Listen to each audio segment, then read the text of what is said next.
E aí, meu amigo vestibulando, 2022 começando e vou dar início com essa aula, a nossa produção de conteúdo para o nosso canal em 2022.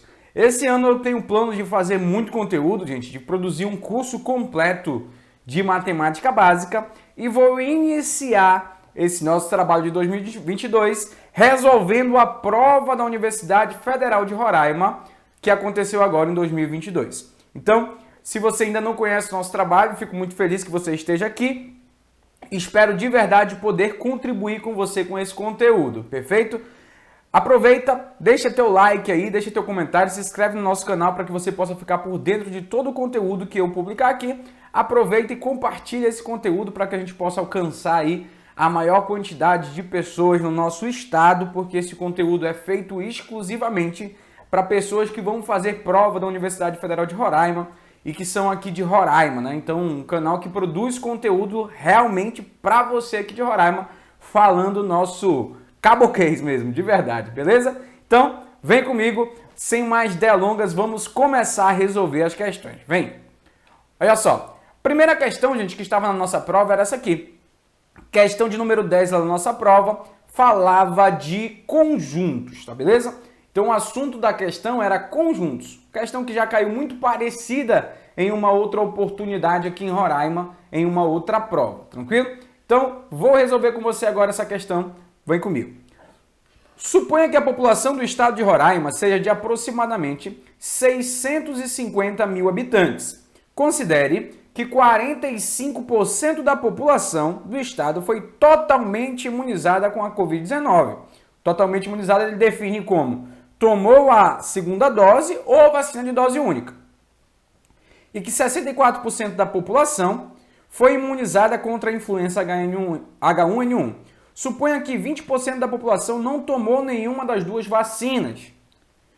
O total da população do estado totalmente imunizada apenas com a vacina contra a Covid foi de... Gente, questão de número 1 da prova da Federal. Questão número 1 de matemática, eu me refiro. Gente, se você assistisse a aula 1 do meu canal aqui, que eu trato de problemas de conjuntos, eu estou lá resolvendo questões parecidíssimas com essa. Então, é o tipo de questão que eu falo que tem um modelo, tem um padrão, né? Então, quando você exercita, quando você faz questões, não tem como você errar uma questão como essa. Então, olha só o que eu vou fazer. Nós temos aqui uma população total, um total de 650 mil habitantes. E aí ele vem e fala assim para mim, 45% da população vacinou-se totalmente, ou seja, está totalmente imunizada contra a Covid. 64% dessa mesma população, ela está totalmente imunizada contra a influenza H1N1. Então, no momento que eu olho para esses dois números, eu já falo, opa, 45 com 64 já passa de 100. Se passou de 100, isso me leva a crer que existem pessoas que estão vacinadas contra as duas doenças, né? Porque existem pessoas que estão na interseção, pessoas que estão sendo contadas em ambos os conjuntos. Exatamente isso. E aí também existem 20% da população que é vacinada apenas, que não foi vacinada contra nenhuma dessas duas doenças. Renato, o que eu devo fazer agora? Eu normalmente resolvo essas questões, gente, usando um bizu muito bacana, né? Eu preciso encontrar a quantidade daqueles que estão vacinados contra ambas as doenças, ou seja, que estão na interseção entre Covid e H1N1. Quando eu somo aqui, ó, se você perceber, se eu somar esses percentuais aqui, vai dar 129%. Renato, é um absurdo. Como é que eu vou dizer que 129% da população foi vacinada? Não é isso, gente. Se deu mais que 100%, isso indica que esses 29%, que é o que passa do nosso universo percentual, que é 100%, esses 29% representam exatamente aqueles que foram vacinados contra ambas as doenças, ou seja, que estão vacinadas contra o Covid e contra o H1N1, perfeito? Então, nesse momento, se eu trago essa informação para aquele nosso diagrama clássico, chamado diagrama de Venn, ó, eu chamo de diagrama das bolotas, então eu tenho aqui o nosso universo percentual, esse universo é formado por 100%, sempre que eu estiver falando de um universo percentual, será 100%, tenho aqui o conjunto daqueles que se vacinaram contra a Covid, tenho o conjunto daqueles que se vacinaram contra H1N1 e tenho aqueles 20% ali fora, aqui fora, que são os que não se vacinaram contra nada. A questão foi clara em dizer que contra o Covid nós tivemos 45% da população totalmente imunizada, ou seja, 45% da população que está vacinado contra as duas doenças, perfeito? Contra as duas doenças. Temos contra a Covid. Temos também um percentual das pessoas que estão vacinadas contra H1N1. Qual é esse percentual, Renato? Está colocado ali, que é 64%. Como nós já encontramos esse 29%, ele representa exatamente aqueles que são vacinados contra ambas as doenças, 29%, tá? Fique claro isso, 29%. Como que eu faço para encontrar um númerozinho que vai ficar nesse cantinho da bolota? Eu vou fazer assim, ó, 45% que é o total de Covid, menos 29% que são aqueles que fizeram as duas coisas. Esse 16% aqui já é o que vai dar a nossa resposta, tá? Mas eu vou completar aqui nosso diagrama. 64 menos 29 vai dar 35. A pergunta dele é, o total da população do estado totalmente imunizado apenas, somente, exclusivamente contra a vacina do Covid. Esses 16% aqui são aqueles que se vacinaram apenas contra Covid, ou seja, se vacinaram contra Covid, porém não se vacinaram contra H1N1, perfeito? E, Renato, mas ele está dando um percentual. Ora, é fácil. É só eu calcular quanto é 16% de 104 mil. Opa, 16% de 650 mil. Deixa eu corrigir aqui. 16% de 650 mil. E 16% de 650 mil vai dar exatamente 104 mil. Perfeito? Como diz o nosso gabarito na letra A. Então, pessoal, a questão de número 1 era uma questão que envolvia o assunto conjuntos, né? Um assunto bem clássico. Quando a gente começa a estudar o conteúdo do PSS1, a gente começa estudando conjuntos. Você que já faz ou fez minha isolada, sabe que eu começo o conteúdo falando de conjuntos. Inclusive, se você ainda não faz parte da nossa isolada e está assistindo agora esse vídeo, agora em fevereiro, agora no início de março, pós-carnaval, nós estaremos dando início ao nosso curso, né, com o PSS1, PSS2 e PSS3. É um pacote onde você vai ter acesso a todo o conteúdo integral, né, com lista de exercício, com resolução de questões, um curso muito bem organizado para que você realmente possa aprender matemática, tranquilo? Então, questão de número 1 resolvida, vamos lá para a questão de número 2. Questão de número 2, vou pôr na tela agora para vocês, era essa aqui, ó. Nos primeiros dias, os modelos epidemiológicos apresentam um crescimento exponencial matemático.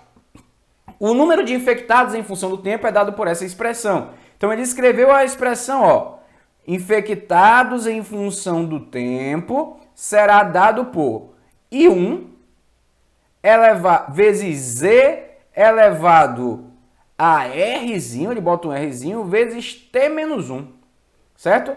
E aí ele vai definir T é o tempo indício, o tempo decorrido ao longo dessa experiência, e 1 é o número de infectados no primeiro dia, ou seja, no começo desse experimento. R é a taxa de crescimento, e ele diz que é uma constante, que ele chama de constante de Euler. Em Roraima, o número de infectados no primeiro dia, ele começa a dar informações para a gente. Ó. Vamos anotar aqui, ó. O número de infectados em Roraima no primeiro dia foi 2 pessoas, certo? A constante R, que é esse Rzinho que está no expoente, ele falou para mim, é 0,25. E aí ele vai e fala assim para mim, log de 8 na base E é igual a 2,25. Eita, eu não sei nem quanto que eu vou fazer disso, mas calma, calma, que a gente vai chegar lá. O dia que Roraima possuirá 16 infectados. Ele quer que o resultado dessa função se transforme em um 16. E é isso que nós vamos trabalhar agora. Olha só. Eu preciso, então, que 16 seja igual a 2 vezes Z elevado a 0,25 vezes T menos 1. Né? Aqui é um T. Perfeito? Como eu tenho um 2 aqui, eu posso transportá-lo para o outro lado. Quando esse 16 dividir por esse 2, eu vou ficar com 8. Então vai ficar 8 igual a E elevado a 0,25 vezes t menos 1. Vou guardar isso aqui e aí eu vou olhar para o que eu tenho. Eu tenho 8 igual a e vezes elevado a 0,25 vezes t menos 1. E tu olha que ele me deu isso aqui, ó. Ele me deu log de 8 na base e. Então a gente vai fazer o que eu chamo de logaritmar a minha expressão. Eu vou colocar log desse lado, na cara de pau, eu coloco um log aqui do lado do 8 e eu coloco um log do outro lado. Isso é logaritmar, isso é matemática, gente. Tudo que eu faço de um lado da expressão, de um lado da equação, e eu faço também no outro membro, isso não altera o resultado. Então eu fiquei aqui com log de 8. Mas enquanto eu não colocar uma base para esse log de 8, eu estarei diante de um logaritmo decimal, né? Só que ele me deu log de 8 na base e. Na base e. Então eu vou tacar um e bem aqui, ó. E aqui, e aqui. Pronto. Fiz de um lado, fiz do outro, compensei. Perfeito? Se eu tenho log de 8 na base e, ele falou para mim assim, ó, log de 8 na base e, você pode tirar e botar 2,25. Eu, obediente como eu sou, tirei o log de 8 na base e, botei 2,25, que foi o valor numérico que ele me deu para isso. Veja que, como eu tenho um expoente no meu logaritmando, eu posso pular com esse expoente dali, ó. Vai ficar 0,25 vezes t menos 1. E observe você que quando esse expoente pular para o lado desse logaritmo, eu vou ficar com log de e na base e. E nós aprendemos que se o logaritmando coincide com a base, esse logaritmo vale 1. Então eu nem vou colocar mais, porque 1 como multiplicador é elemento neutro. Então, já simplifiquei bastante a minha equação. A equação que eu tinha aqui inicialmente era exponencial, se transformou em uma equação logarítmica e agora finalmente eu vejo uma equação do primeiro grau e do primeiro grau eu fico felizão. Perfeito? Olha só, eu tenho um 0,25 desse lado, eu vou jogar esse 0,25 para o outro lado como divisor para ficar bacana. Então eu vou ficar com 2,25 sobre 0,25 igual a t menos 1. Essa divisão aqui resulta em 9, vou botar aqui do ladinho, vai ficar 9 igual a t menos 1. E finalmente eu posso dizer que t é igual a 10. Perfeito? Como diz o nosso gabarito oficial, gabarito letra D. Perfeito, pessoal? Então a questão de número 2 era uma questão de logaritmo, né? Uma questão bem interessante de logaritmo. Você tinha que ter conhecimento de propriedades, de função exponencial, tá? Mas eu não julgo uma questão muito difícil, gente. As questões do PSS1 não eram muito difíceis. Claro que toda questão te exige ter conhecimento teórico daquilo que você está fazendo, senão você fica perdido mesmo, tá? Mas era uma questão bem bacana, olha só. Resolvida em um espaço pequeno ali, né? Consegui resolver, tranquilo? Beleza? Então, pessoal, mais uma questão resolvida. Ainda estou um pouco perdido aqui, estou me refamiliarizando com as câmeras, depois de um bom tempo parado aí. Mas eu acho que agora a gente vai conseguir produzir conteúdo com mais vontade, né? Porque antes isso aqui era uma obrigatoriedade. Nós estávamos produzindo conteúdo porque a pandemia não nos permitia fazer aula presencial, mas agora já está dando para fazer aula presencial, então isso aqui vira mais, acaba ficando mais prazeroso, tranquilo?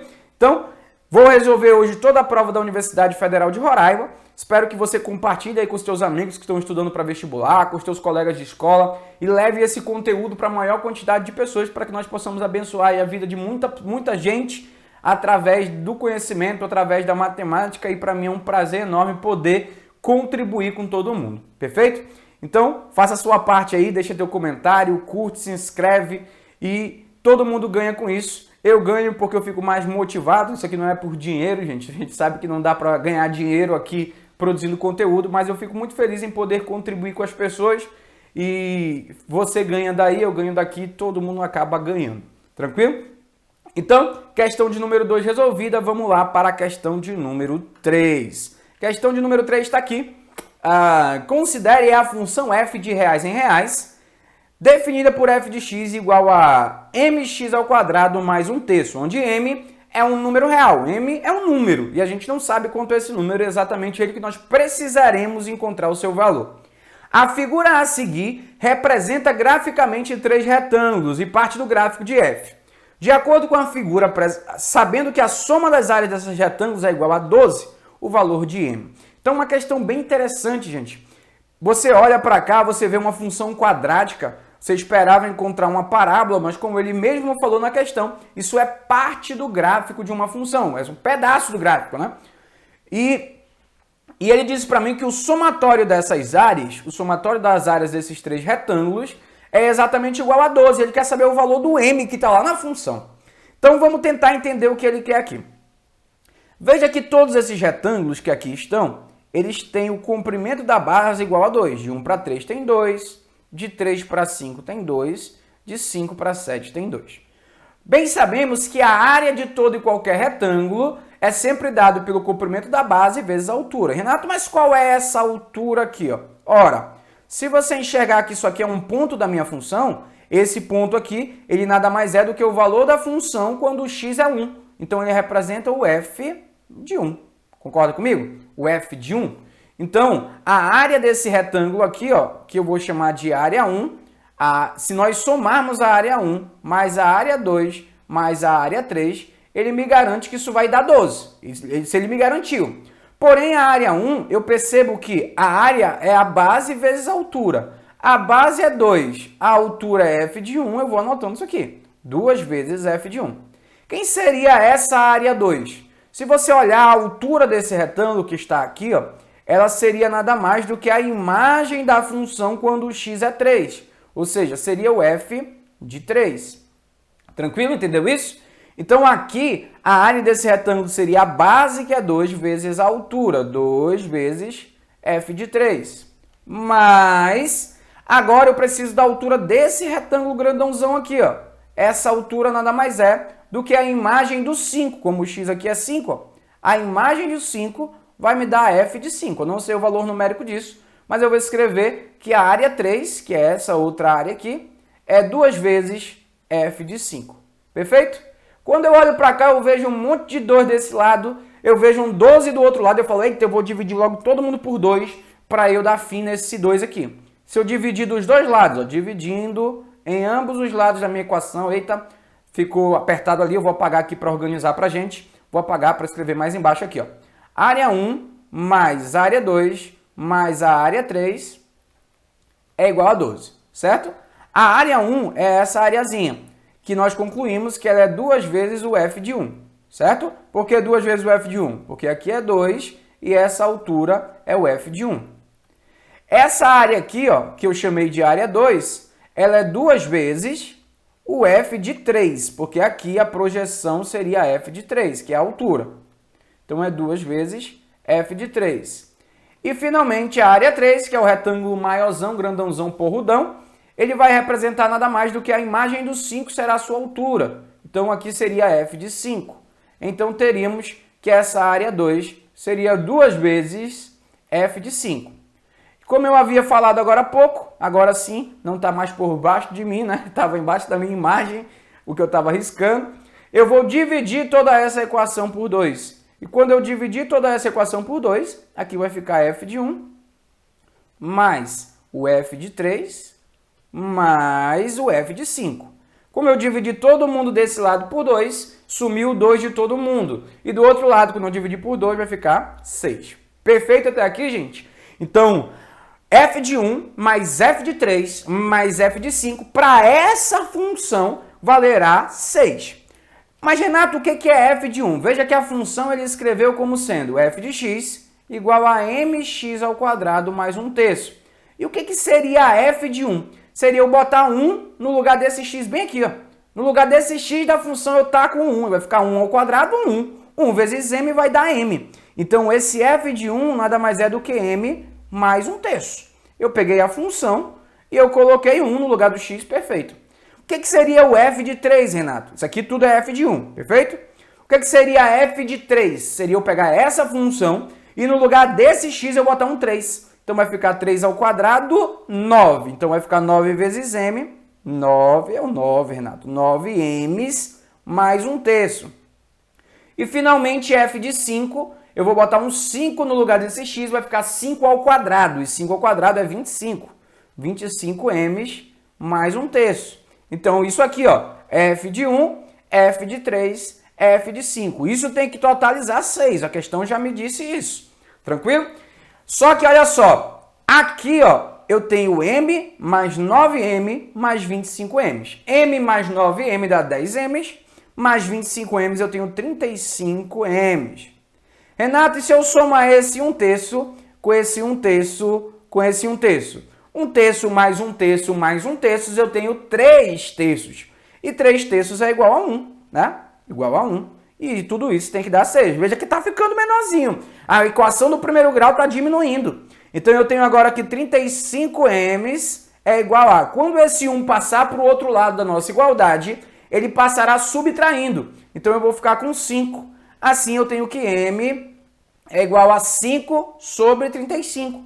Simplificando minha fração e transformando-a na sua forma irredutível, ou seja, na forma mais simples, mais simplificada, mais reduzida da nossa fração, nós teremos 1/7, né? Simplifiquei em cima por 5 e embaixo por 5. Eu tenho 1/7, como dizia o nosso gabarito na letra E. Tranquilo, pessoal? Então, olha só. A questão de número 3, né, era uma questão de função. Então, quando eu olho para a questão 1 era uma questão que falava de quê? Vamos olhar de novo, Vamos voltar aqui para a nossa tela. Vamos voltar aqui, ó. Questão 1 era uma questão de conjuntos, PSS1. Questão 2, uma questão de função exponencial misturado com logaritmo. Beleza. Show. Questão 3, ela usou um pouco de geometria plana, bem menos do que normalmente vem cobrando nas provas anteriores. Geometria plana e um pouco de função novamente. E essas foram as 3 primeiras questões do PSS1. Então, se você fez prova para o PSS1, foram essas 3 questões que te desafiaram. Espero que você que fez integral não tenha tido dificuldade com essas 3 questões. Não julgo questões dificílimas. Eu acho que as 3 próximas do PSS2 são bem mais difíceis que essas. Tranquilo? Então, com muita conversa, né? Vamos voltar aqui para a nossa lista. Vou continuar resolvendo. Essa aqui era a questão de número 13. Enquanto isso, enquanto vocês fazem a leitura aí, eu vou tomar uma água tônica aqui, que é para recuperar a voz. Olha só. Sejam as matrizes A e B que são definidas dessa forma. Ele fala assim, para todos os x reais, então a soma dos elementos da diagonal principal da matriz C. Então, olha só, ele fala que a matriz C, ela vai ser originada da multiplicação da matriz A pela matriz B. É isso que ele falou. A matriz C será, então, aquela matriz A, que é seno de x, 1, cosseno de x, 1. E a matriz B está ali também. Seno de x menos cosseno de x, menos 1 e 1. Se eu multiplicar a matriz A pela matriz B, ele me garante que eu encontrarei a matriz C. Essa matriz C será isso aqui, ó, gente. Vamos lá. Um pouquinho apertado aqui para eu fazer isso. Mas olha só. Como é que eu multiplico duas matrizes? Primeira linha pela primeira coluna. Então, são 2 elementos que serão multiplicados por outros 2 elementos. Seno de x vezes seno de x dá seno ao quadrado de x. 1 vezes menos 1 vai dar menos 1. Perfeito? Renato, precisa eu encontrar todos os termos? Não, gente. A questão quer que eu faça a soma dos elementos da diagonal principal. Tá, se eu multiplicar esse por esse, essa primeira linha pela segunda coluna, eu vou encontrar aqui, ó, menos seno de x vezes cosseno de x, e 1 vezes 1 vai dar 1. Esse aqui vai ser o nosso segundo termo. Então, esse aqui é o termo que está na posição 1, primeira linha, primeira coluna. Esse aqui na posição 1, 2, tá? Segunda linha, segunda coluna.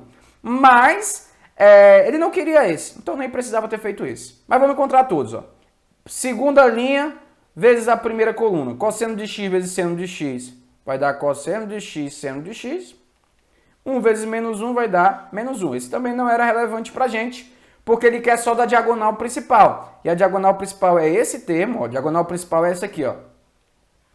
Essa diagonal. Então, é esse termo com que vai aparecer aqui agora. Então, vai ficar, ó, cosseno de x vezes menos cosseno de x vai dar menos cosseno ao quadrado de x. E 1 vezes 1 vai dar 1.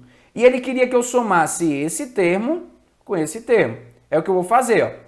Vai ficar seno ao quadrado de x menos 1 menos cosseno ao quadrado de x mais 1. Estou somando os dois termos. Veja que esse 1 é simétrico a esse.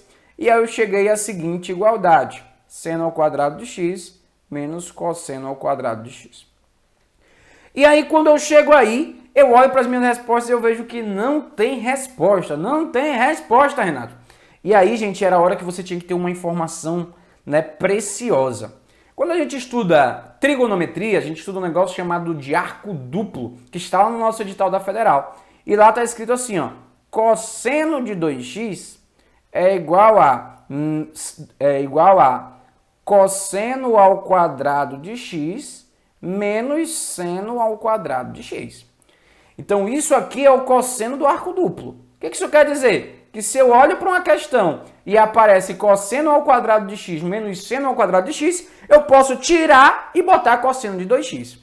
E agora, quando eu olho para o que eu tenho aqui, ó, eu olho para o que eu tenho aqui e eu olho para essa expressão. Eu vejo que aqui, ó, o seno está positivo e lá o seno está negativo. Eu vejo que o cosseno aqui está positivo e aqui o cosseno está negativo. Eu falo, opa, isso que está aqui não é exatamente igual ao que está lá. Tem uma diferença. Qual é essa diferença? O sinal está trocado. Então eu não posso dizer que isso aqui é cosseno de 2x e marcar a letra E, porque não é idêntico. Tá com o sinal trocado. Então eu venho aqui, ó, opa, em vez de eu colocar de cosseno de 2x, eu coloco menos cosseno de 2x e eu venho aqui e marco a letra A.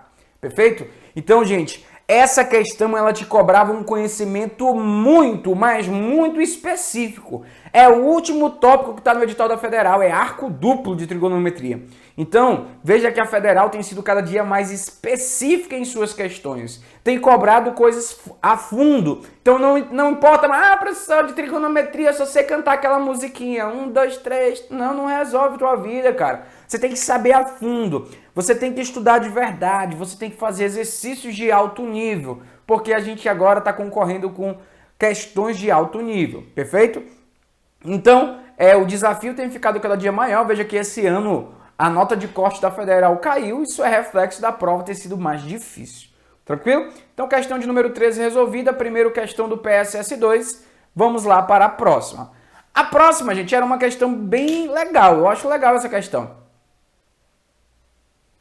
Você tinha que pensar o seguinte. Ele disse que S é igual a 1. Lembrando que aquele símbolozinho ali, né, que é o símbolo de exclamação, ele representa fatorial. O que é o fatorial de um número? É o produto, ou seja, a multiplicação desse número por todos os seus antecessores naturais diferentes de zero. Então, quando eu faço, por exemplo, 5 fatorial, isso é 5 vezes 4 vezes 3 vezes 2 vezes 1, que é igual a 120, tá? Então, todo mundo que já estudou análise combinatória estudou isso aqui, perfeito? O que ele queria que eu somasse? 1 fatorial, mais 2 fatorial, mais 3 fatorial e assim sucessivamente, né? Vê que ele coloca uma reticências e ele fala assim, soma isso, vai-te embora somando até que numa hora tu vai ter 2022 fatorial. Claro, gente, seria desumano eu somar isso. Não tem nem como eu calcular quanto é 2022 fatorial. Mas veja, ele não quer saber o valor de S. Não, ele não quer saber o valor da soma. Ele quer saber qual é o algarismo das unidades, ou seja, qual é o último algarismo desse número, qual é o último algarismo desse somatório. Então eu digo que essas questões são as questões que eu tenho que observar um comportamento. Eu tenho que observar algo que tenha um padrão lógico. E aí, gente, eu observei o seguinte. Quando eu vejo 1 fatorial, eu sei que é 1. Quando eu vejo 2 fatorial, eu sei que é 2, porque é 2 vezes 1. Quando eu vejo 3 fatorial, eu sei de cabeça que é 6. Quando eu vejo 4 fatorial, eu sei que é 24. Só que como eu vejo o 5 fatorial, que está bem aqui, ó, o 5 fatorial, eu sei que ele é 120. O 6 fatorial, eu sei que ele é 720. E assim, todos os números fatoriais após o 5 terminarão em 0, tá? Então, 5 fatorial, 120, acaba em 0. 6 fatorial, 720, acaba em 0. 7 fatorial, 5040, acaba em 0. E assim vai. 8 fatorial, 43.200, eu acho, um negócio assim, acaba em 0. Então, todos os números fatoriais após o 5 acabarão em 0, ou seja, o algarismo da sua unidade é 0. Isso tem uma explicação, porque todos eles são múltiplos de 10, Afinal, eles têm o 2 e o 5 como fator. E se tem o 2 e o 5 como fator, dentro dele mora um 10, porque 2 vezes 5 é 10. Mas para nosso efeito, o que tu tinha que entender é que se eu botar esses números um embaixo do outro para eu somar, assim, ó, 1 fatorial é 1, 2 fatorial é 2. Assim, ó, vou apagar aqui. Se eu botar, ó, 1 fatorial é 1. Vou botar aqui, ó, 1 fatorial, 2 fatorial, 3 fatorial, 4 fatorial, 5 fatorial, 6 fatorial, 7 fatorial. E imagine que eu fosse capaz de continuar fazendo isso até eu ter o 2022 fatorial, que é o que ele quer. Eu sei que 1 fatorial é 1. Eu sei que 2 fatorial é 2. Eu sei que 3 fatorial é 6.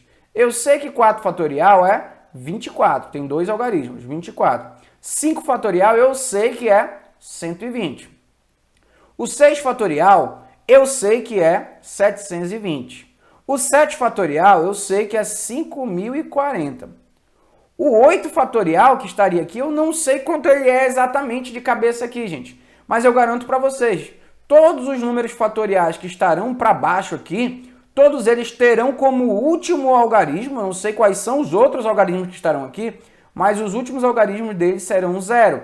E é só o último algarismo que me importa, porque quando eu for somar esses números, eu vou somar só o último e eu encontrarei o algarismo das unidades. Então veja, como todo mundo aqui é 0, eles serão indiferentes, né, na minha soma. O que vai importar para mim é só do 4 fatorial para cima, que são os únicos números que os algarismos das unidades são diferentes de 0. Então quando eu somo 1 mais 2, 3, 3 mais 6 é 9, 9 mais 4, 13. E ainda que eu some essa carrada de 0 que vai ter aqui, isso aqui vai dar 13. Vai ficar 3 e vai subir 1. O algarismo das dezenas eu não sei quanto vai estar, porque eu não sei quem são os números que estão aqui, mas pouco me importa. Eu só queria responder a questão. E o algarismo das unidades eu garanto para você que vai ser 3. E os outros? Eu sei lá, ele não me perguntou e ele nem seria doido de perguntar, porque não teria como eu encontrar numa prova de vestibular. Então, ele só queria o algarismo das unidades, eu respondi gabarito letra C, questão resolvida para você. Então, pessoal, essa é uma questão interessantíssima, né? Uma questão muito mais de lógica do que de cálculo. Então, esse é o modelo de questão que eu digo que você tem que trabalhar de forma intuitiva. Não tem como fazer de forma operacional. Seria inviável calcular todos esses fatoriais e sair somando, né? Seria impossível. Mas de forma intuitiva, de forma lógica, botando a cabecinha para pensar, você consegue observar um comportamento naquela sequência. E aí, no momento que eu observei o comportamento, a gente conseguiu matar a questão, perfeito? Então, mais uma questão resolvida. Você que está gostando da aula, deixa seu comentário aí, gostei, gostei, gostei, que isso deixa a gente feliz e aí a gente produz mais conteúdo aí para abençoar a tua vida, para que você possa aprender matemática e ter sucesso nas tuas provas. Tranquilo? Então, questão de número 14 resolvida. Aproveita, compartilha agora esse vídeo com um colega teu aí que estuda para vestibular, que ainda está na escola, que futuramente vai fazer um vestibular. Uma parte importante aí, gente, da tua carreira escolar é você estar sempre se preparando para vestibulares, porque o grande objetivo da maioria é conseguir passar no vestibular, ingressar na faculdade, fazer o curso que tanto sonha, perfeito? E eu estou aqui para contribuir com a tua aprovação, perfeito? Então, questão de número 14 da prova da Federal 2022 resolvida com sucesso. Agora vamos dar uma respirada, vamos dar uma relaxada, porque agora o negócio dá uma enrolada, tá? Perfeito? Então, questão de número 15 era isso aqui, gente. Olha, eu vou até beber uma água agora, que deu sede. Respira, respira. Essa era a questão de número 15. Eu julgo uma questão difícil. Você precisava ter conhecimento a fundo desse assunto para você conseguir resolver essa questão, tá? Então a gente vê que o vestibular não tem sido mais brincadeirinha de criança, com as questõezinhas bobas, não tem. Você tem que conhecer de todo o assunto em alto nível, tá? Então quando eu olho para cá, ele pergunta o conjunto solução da equação trigonométrica. E ele tem uma soma de quartas potências, gente. Eu vou conversar com vocês como eu fiz essa questão pela primeira vez. O que eu pensei? Porque de nada adianta tu olhar eu fazendo e entender. Você tem que entender por que eu fiz dessa forma. Você tem que entender uma lógica. Por que tu foi por esse caminho, doido? Eu tenho que saber o que me direcionou para isso. Então, quando eu olhei para isso, eu pensei o seguinte. Cara, se fosse seno ao quadrado de x mais cosseno ao quadrado de x, isso seria 1. Isso é a chamada relação fundamental da trigonometria. Lembra disso? Só que ali está a quarta, não está ao quadrado. E aí o que eu pensei? Se eu pegar aquele cara ali e elevar ao quadrado, vai ficar a quarta. Se eu pego alguém que está ao quadrado e eu elevo ao quadrado de novo, ele vai ficar a quarta potência. Tá, então vamos pensar nisso. Então quer dizer que se eu pegar isso aqui, ó, eu tenho seno ao quadrado de x mais cosseno ao quadrado de x. Se eu elevar isso aqui ao quadrado, eu elevo dos dois lados, certo? Eu fico com isso aqui. Perfeito? Só que veja, quando eu elevo isso dos dois lados, gente, aqui eu tenho um quadrado da soma. Vou escrever aqui em cima. Lembra do produto notável? A mais b ao quadrado é igual a ao quadrado b ao quadrado. Eu elevo os dois ao quadrado. Só que aqui no meio tem que ter 2 vezes a vezes b, certo? 2 vezes a vezes b. Tu falou, agora ferrou, Renato. Agora ferrou. Não, ferrou não. Concentra comigo. Concentra comigo. Olha só. Então, quando eu pegar esse primeiro e elevar ao quadrado, ele vai ficar a quarta. Vai ficar seno a quarta de x. Quando eu pegar esse segundo e elevar ao quadrado, ele vai ficar cosseno a quarta de x. Só que entre eles tem que ficar 2 vezes o primeiro vezes o segundo. Então tem que ficar aqui, ó, mais 2 vezes o primeiro, que é o seno ao quadrado de x, vezes o cosseno ao quadrado de x. Certo? Quando eu fiz isso, beleza. Tranquilo. Certo? Então quando eu olho para cá, eu tenho uma estrutura parecida com aquela que eu tenho lá em cima, ó. Isso aqui, ó, isso aqui e isso aqui, somados é isso aqui, né? Então, essas duas coisas valem 7/8. Então, eu vou botar aqui, ó, 7/8. Mais 2 vezes. Veja que eu tenho seno ao quadrado de x vezes cosseno ao quadrado de x. Igual a 1, perfeito? O cosseno também está ao quadrado. E aí eu tenho isso aqui. Gente, quando eu olhei para isso aqui, tu tem que entender o que eu pensei. Não é entender o que eu estou fazendo, é entender o que eu pensei. Na hora que eu olhei ali, 2 vezes seno vezes cosseno, eu pensei, eita, só tem uma vez na minha vida que eu vi esse troço. Foi quando eu estudei, viu a primeira questão do PSS2, que eu precisei de cosseno do arco duplo, eu tive que lembrar do seno do arco duplo. Veja que na mesma prova, ele te cobrou 2 ferramentas de arco duplo. O seno do arco duplo e o cosseno do arco duplo. Se tu não soubesse isso, tu não ia sair nessas 2 questões. Então veja, essa expressão aqui é válida. Seno de 2x é igual a 2 senos de x vezes cosseno de x. Quando eu olhei para cá, eu falei, eita, mas tem um quadrado no seno e tem um quadrado no cosseno. Peraí, se eu pegar esse quadrado do seno e do cosseno e jogar para o outro lado em forma de raiz, eu acho que vai dar certo. Então foi aí que eu me inspirei, né? Então peraí. Vou jogar esses 7/8 para o outro lado. Me ajuda. Vai ficar 2 senos ao quadrado de x. Opa, vezes. Deixa eu apagar aqui, organizar bonitinho. Aqui, ó. 2 senos ao quadrado de x. Vezes cosseno ao quadrado de x. Vamos ganhar só um tempinho aqui, ó.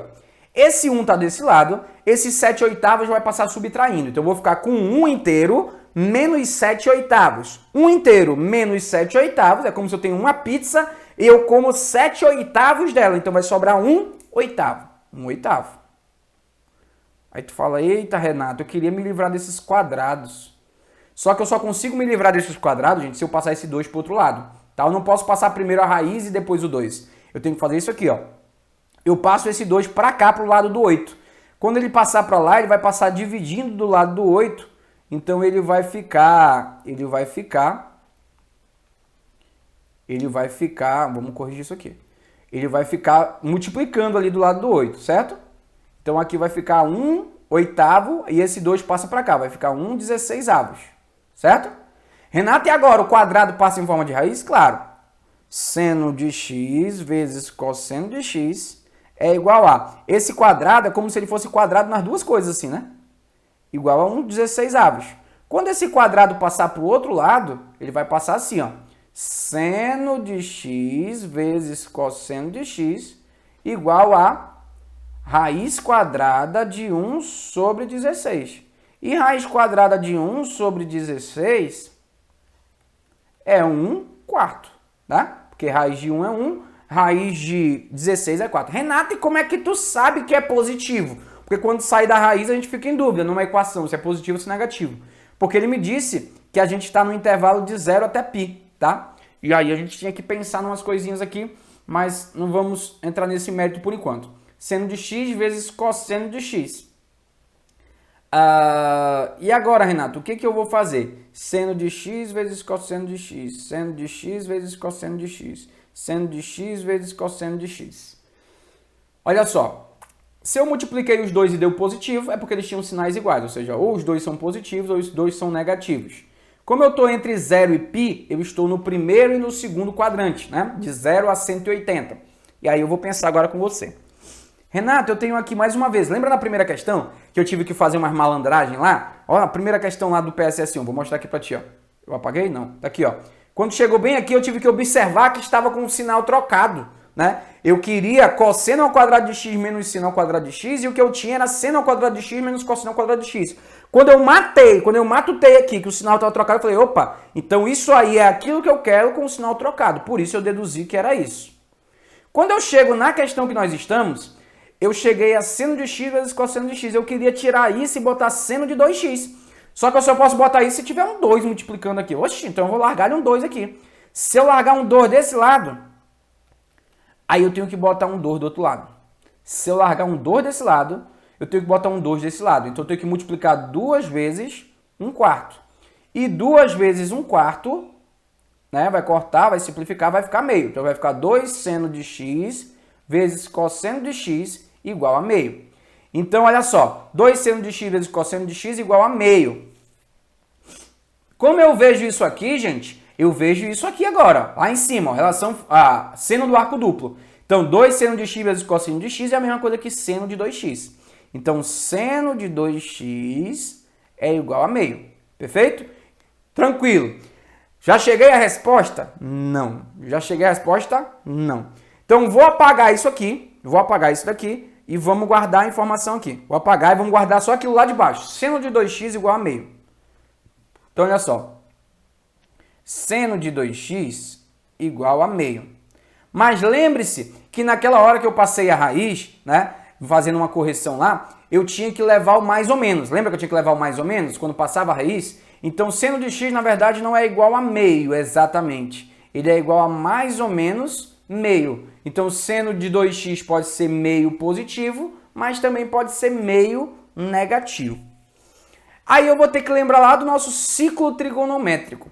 Lembra que eu tinha 30 graus? Eu tinha 30 graus. O seno de 30 graus era meio.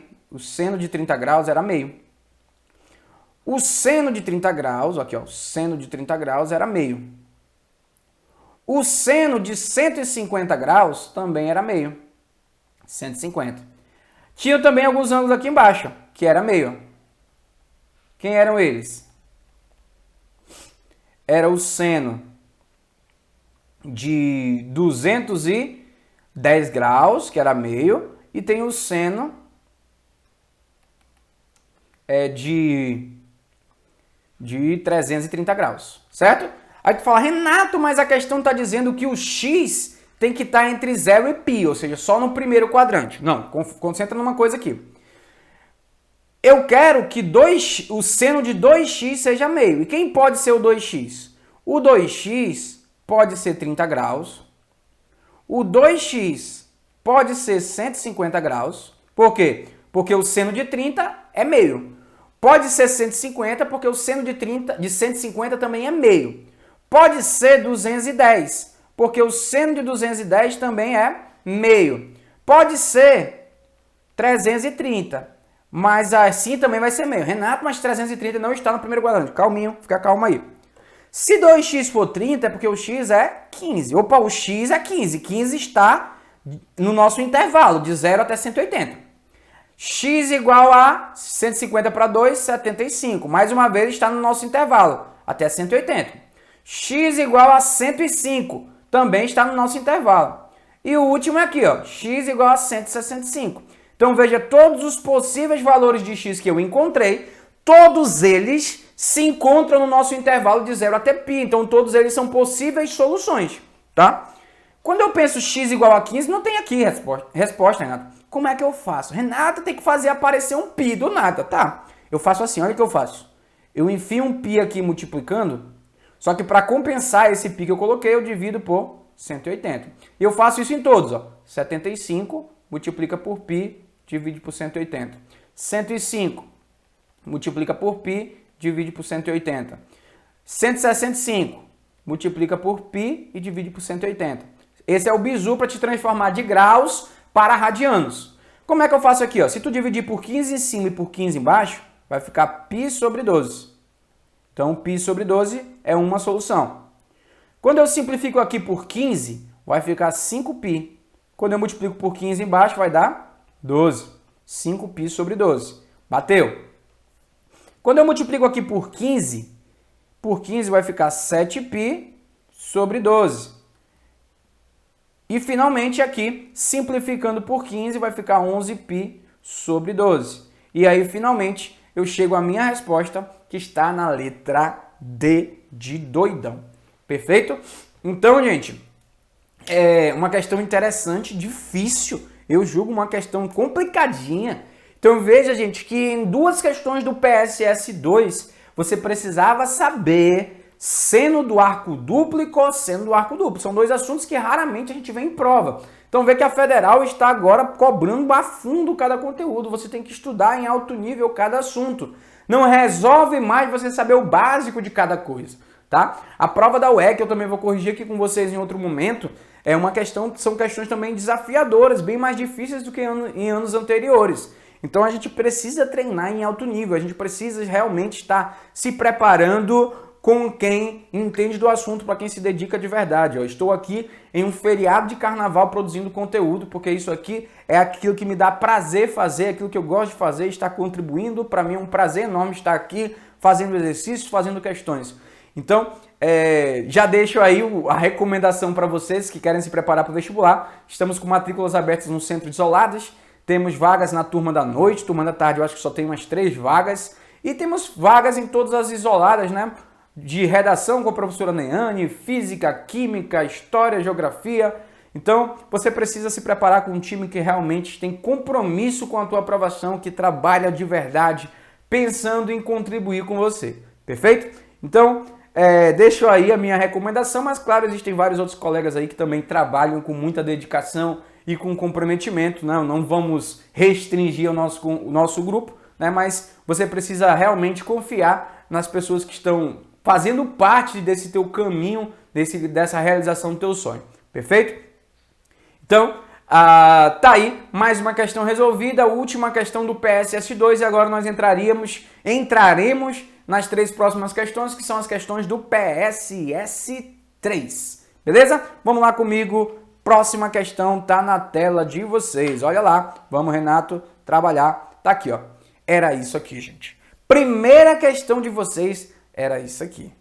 E aí, do PSS3, primeira questão. Quando eu olho para isso aqui, gente, eu percebo que se trata de uma questão de números complexos, tá? E ele quer que eu pegue um número complexo e eleve a 15ª potência. Meu Deus! Como que eu faço isso?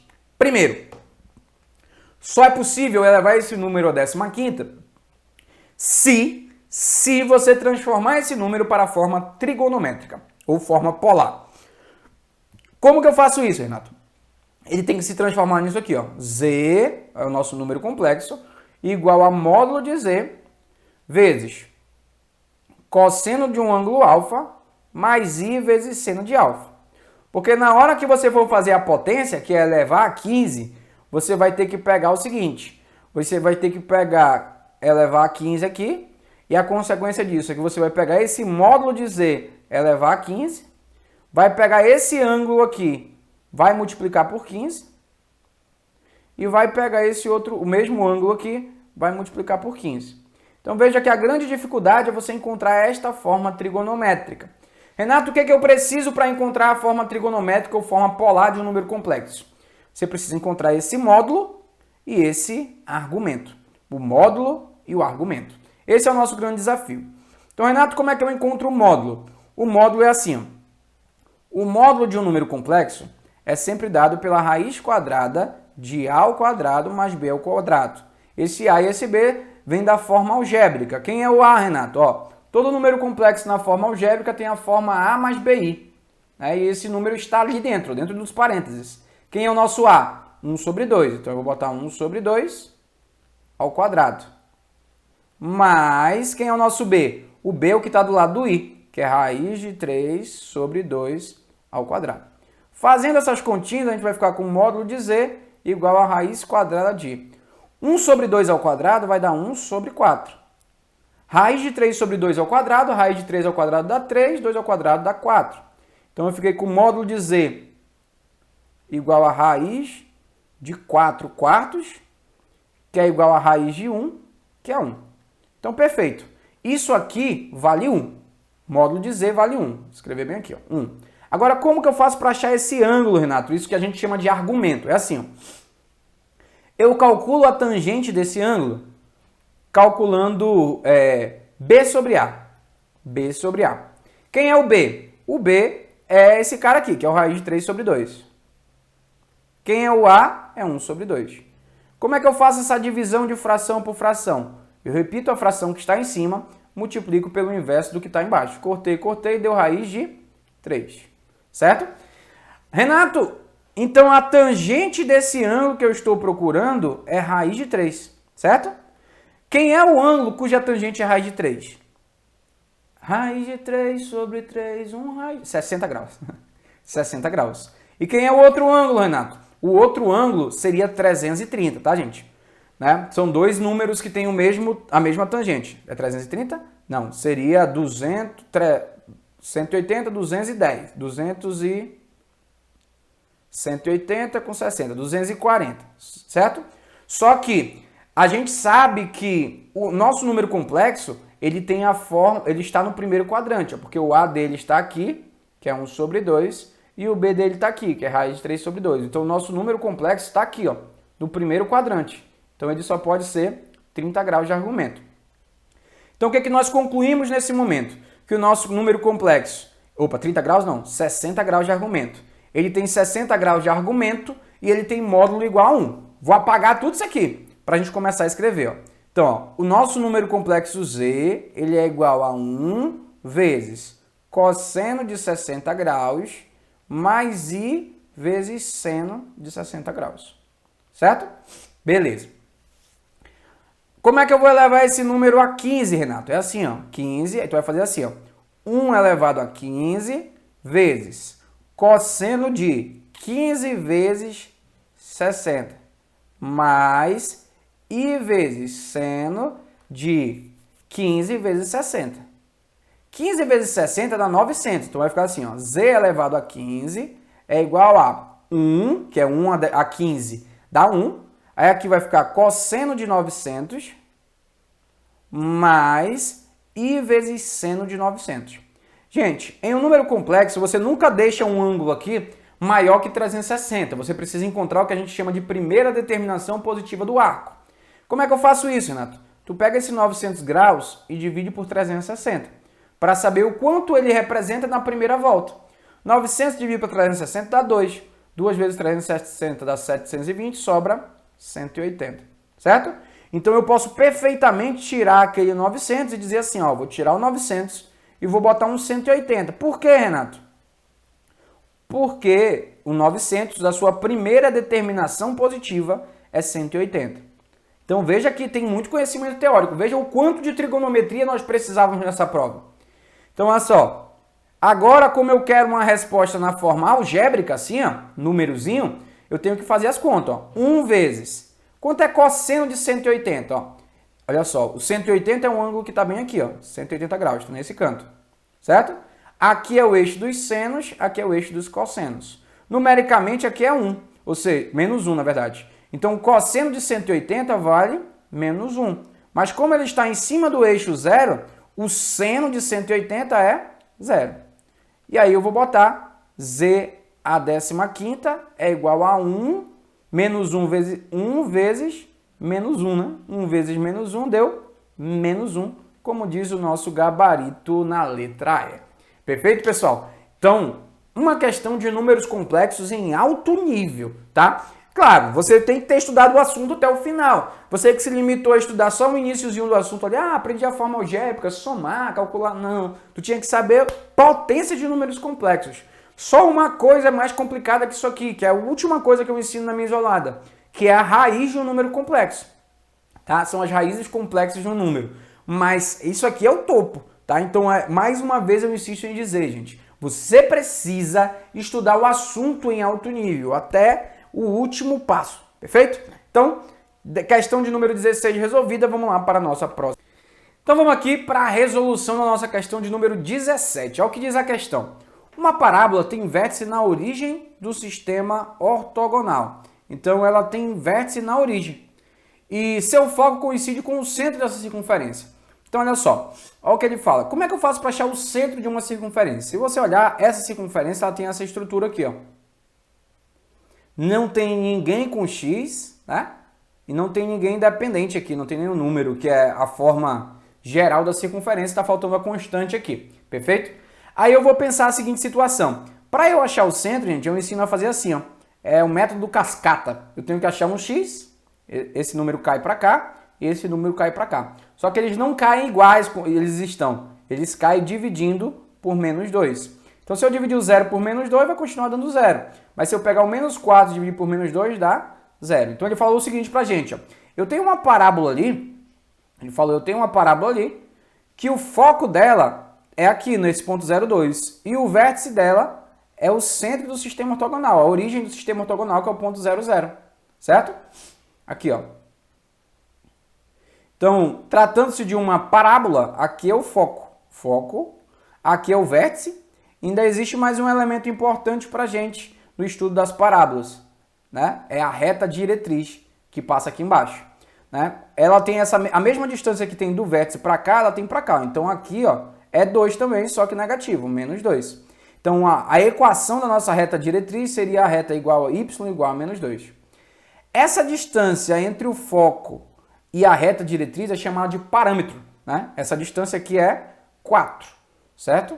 4. Então aqui a metade do parâmetro é P sobre 2. Aqui também é P sobre 2, é a metade do parâmetro. E essa distância toda é o parâmetro. Renato, e como é que eu faço para achar a equação de uma parábola? Simples, é assim, ó. É x ao quadrado igual a 2py. E o que é esse P? Exatamente o parâmetro. Como o parâmetro é 4, vai ficar x ao quadrado igual a 8y. Então, uma questão de rápida resolução, gente. Assim como ano passado nós tínhamos uma questão na prova de elipse, se eu não me engano, ou era hipérbole.